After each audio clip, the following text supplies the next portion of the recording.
At my husband's family barbecue, his sister said if I disappeared tomorrow, no one would even notice.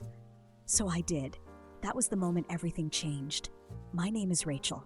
I'm 34, a freelance graphic designer, and until a year ago, I was married to Nathan Sullivan.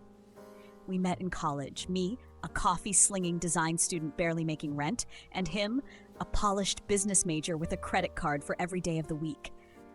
Our worlds couldn't have been more different, but something about his charm, his quiet ambition, pulled me in.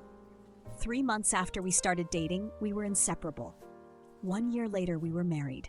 The Sullivans were the kind of family that had holiday newsletters, hired photographers for Sunday brunch, and said things like legacy and portfolio diversification in everyday conversation.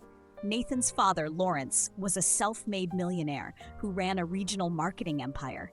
His mother, Cynthia, maintained a social calendar that rivaled a senator's and judged everyone by whether they knew the difference between Syrah and Shiraz.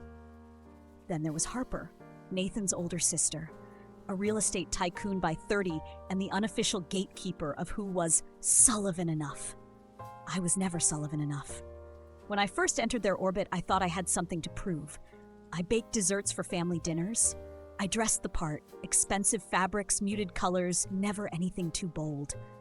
I learned how to pronounce charcuterie with the right nasal tilt, and I laughed when I was supposed to, even if the joke stung.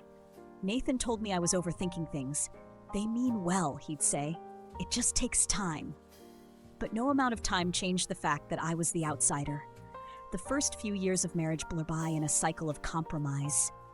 I scaled down my business when Nathan took on a traveling role at the firm.